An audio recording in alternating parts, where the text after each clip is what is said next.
Good morning and welcome to Morning Movie News. Now, Angry Birds already has a gaming and merchandising empire, but they want to expand even further into film, and the Angry Birds animated movie, is moving forward. Now, they signed 2 co-directors this week, which I'll talk about in a second, but what interests me the most about this story about an Angry Birds movie is that Rovio Entertainment, who makes the game, is doing it in-house. Now, of course, Microsoft infamously tried to do this with Halo. They were very dramatic. As I've talked about before, they sent out couriers dressed as Master Chief with the script to the different studios, but the studios felt that Microsoft wanted too much creative control and too big a piece of the financial pie to make it worth their time. And of course, we still have yet to get a Halo movie. It actually spawned District 9 because Neil Blomkamp was supposed to direct with Peter Jackson in talks for Halo, and when things went south with Microsoft, it spun off into, creating District 9. So Rovio, though, feels they can do it. And it would be interesting because I think this would be the first, at least high-profile case of a company really making a movie all by themselves without Hollywood's help. And this would be yet another instance where entertainment was taken away from Hollywood. They're already losing a big chunk of it. I talked to John Goldwyn on the carpet for Walter Mitty at the New York Film Festival last weekend on Saturday, and he talked about how Hollywood no longer has a captive audience, and they're competing in the digital age with a whole bunch of sources of entertainment, including YouTube, and so this would be another instance where someone may potentially get a large revenue and success in film or in just basically the entertainment industry without Hollywood having to be the gatekeepers. So, I don't know how I feel about that. I hope, as long as it's quality entertainment, then I think that's great then. So anyway, the co-directors are 2 animation veterans who never really quite made it to the big time in their respective companies, so they're taking this chance to spin off and co-direct Angry Birds. Their first is Clay Cadis, who was an animation supervisor on Tangled over at Disney, graduated to animator on Wreck-It Ralph, and now will be co-directing Angry Birds. And then the other person is Fergal Riley, a storyboard artist over at Sony Animation, who worked on Hotel Transylvania and also Cloudy with a Chance of Meatballs 1 and 2. Now, I have the second person, Fergal Riley, is a little more interesting to me because storyboard artists, if you've watched the Beyond the Trailer behind-the-scenes tour of Blue Sky Studios, another big animation house, you'll see that the storyboard artist is really a story-heavy person. They kind of play with the story before it goes to the animators, work out all the kinks, explore where it could go. So I think that's a great person to bring up to directing. And I think, obviously, Clay Cadis has worked on some great projects with Wreck-It Ralph. I think Wreck-It Ralph might have a similar vibe even to Angry Birds. And so we'll see how these guys work as a duo. But it's very interesting. It's a big, bold move for them to leave their established animation houses to go to Rovio. But Angry Birds is a huge property. Question is, though, I have Angry Birds on my phone, but I played it for a while, but then I got to a level where I was like, it's impossible, and I just kind of gave up. And it's never been a huge thing for me personally. I've never been like, wow, it's not like Barry and Cloudy with a Chance of Meatballs, Barry the Strawberry. So I'm just wondering, for those of you who are big into the game, those of you who've bought the Angry Birds pillows and, have all the Angry Birds merchandise, do you want to see an Angry Birds movie? So we'll see how that develops, but Rovio Entertainment, let's see how big they can get. All right, so that's the first story of the day. The second story is that Peter Dinklage has gotten himself another movie, this time a starring role. Of course, he's a breakout star in Game of Thrones. He's most people, I would wager most people's favorite character on that show. He's certainly mine. And he is in X-Men Days of Future Past, but he's supposed to be the villain, Bolivar Trask. At least he's a villain in the comics. Peter Dinklage has flirted with the idea that maybe he's not a total all-out villain in the movie. We'll see. And that's a good instance of taking a role that was not made for, a little person, but they're giving it to Peter Dinklage and letting him run with it and do a great job because he's a fantastic actor and a great personality, very charismatic. So that's interesting to see that happen. But this new comedy that he signed on is 100% made for Peter Dinklage. Basically, it's supposed to be like Bad Santa, like kind of that in-your-face comedy, but it's going to be about a guy who tells people he's a real leprechaun. So I guess Peter Dinklage, of course, has to play off of his height. It's unfortunately unescapable. I hope he does well. He can be very funny. He's very funny on Game of Thrones. He's very, very good. I actually had the chance when I was going to Calgary Comic-Con up in Canada. We were on the same flight. So I got to talk to Peter Dinklage for about, I'd say actually a good 15, maybe 20 minutes waiting for our flight, because I went up and I was very nice, and I was like, oh, we're both guests at this convention, and he was super nice. Everybody knew who he was at the gate, but everybody was a little nervous to go up to him, and after I started talking to him, some other people came up, and he was really nice to everybody, and he was really a cool guy, and just a really nice person, like one of those humble people who comes up in Hollywood and has to work their way, opposed to, I think, some people who make it big right away, who believe their own hype.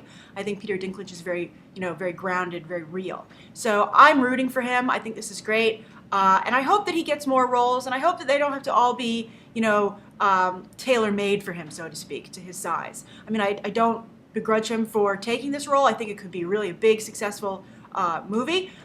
Because I think people are very much wanting to see anything with Peter Dinklage, but I hope he also gets to show his other facets as an actor, because he has them. He's a very diverse, very talented actor. All right, so that's the second story of the day. The third story is that Pixar, as you might have heard, is closing down their Pixar Canada branch. Now, and the Disney company said that it just wasn't cost effective, and a couple of factors people are saying went into that. First of all, it's not a huge loss, people are saying, because they only really did shorts up there. However, as some people also countered, Pixar shorts are a proving ground for new talent. People come up through there. It's an important first step for animators. And the other thing is that Pixar, of course, will not have a film in 2014. They've had to push the Good Dinosaur to 2015. It's caused Disney to have to rework their release schedule. Maleficent was moved to the original Good Dinosaur date at the end of May. And so people are saying Disney has to float Pixar for longer than they had expected with no incoming cash from a release, so they couldn't afford to keep that open. The other reason that I think Disney, I'm sure, is not big to play up is that Canada has changed and significantly lowered their incentives for Pixar being there, or financial incentives. And that's one of the reasons that Pixar opened up a branch in Canada in the first place.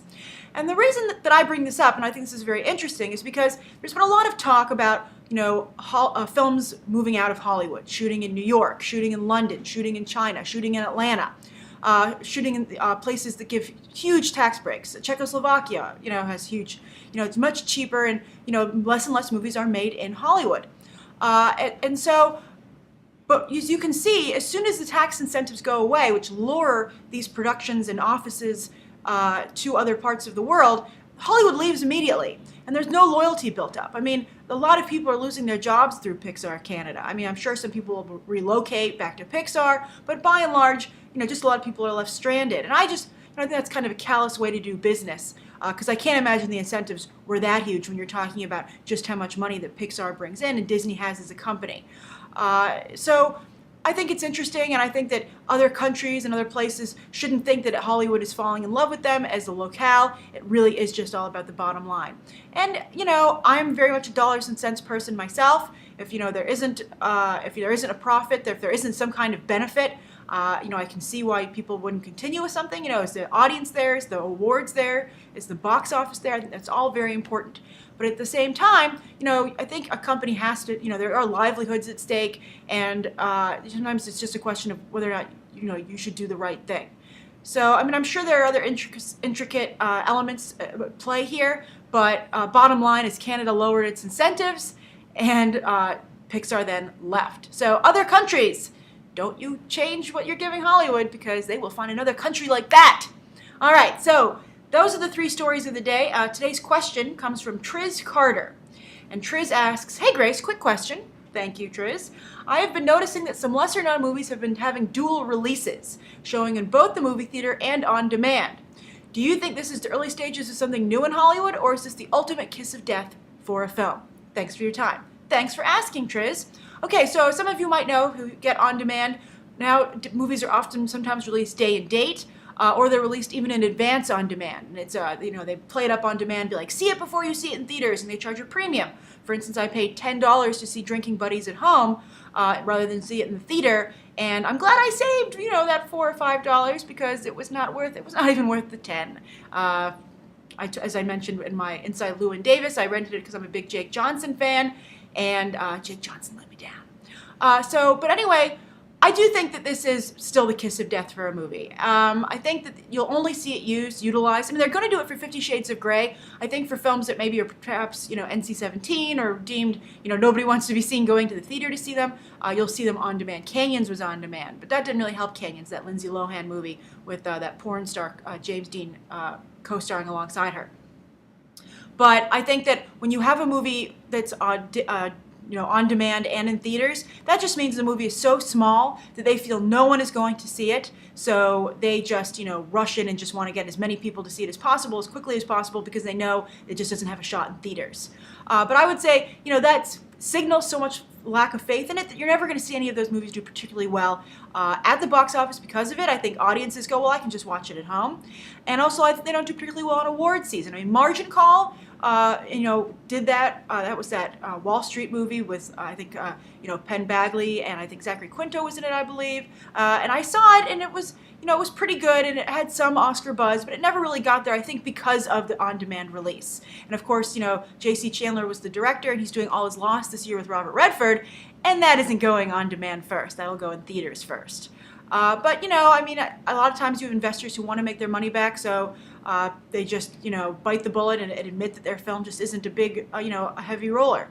But, as Hollywood gets more and more into blockbusters, and they're making these middle ground films, and, Sundance gets so competitive, they're kind of creating the subgenre, which is like movies made for on-demand, essentially. And they're not made for TV movies, they're like made for on-demand, so the quality's just a notch higher, but it is a whole different category, and I think you're going to maybe see some talent get stuck there, which is too bad. All Is Bright, for instance, just came out recently on both on-demand, a single shot with All Is Bright. It was the Paul Rudd, Paul Giamatti movie, a single shot was the Sam Rockwell movie, and I'll also tell you, behind the scenes, it's very hard to promote these movies, because they come out a little bit earlier on demand, and so they're trying to get press for that, but then they can't get a second round of press from when the movie releases in theaters. It's just very hard to, if there isn't one single release date to focus around, it's very hard to cover it. And also audience interest is all over the map, because audiences kind of will get to it when they get to it. So it just creates like this black hole almost for a movie. And so I think while on paper it makes sense to release day and date, I still think it's the kiss of death. I still think it hurts a movie, and I think it hasn't. And someday it might be worked out, or if movie theaters just get that bad. I mean, I'd like to see somebody with a big star name, like 50 Shades of Grey. That might be the big test. Like a big movie, try it and see how that works. Because I'm having a lot of bad theater-going experiences. A lot of you have discussed it as well recently, so that's a big problem. So that's today's morning movie news. Thank you for tuning in. If you have any questions you'd like to see answered tomorrow, or any stories you'd like to see covered, please write them down below. And this writing question first is great because it makes me be able to find them really fast. Okay, thanks for watching. Bye.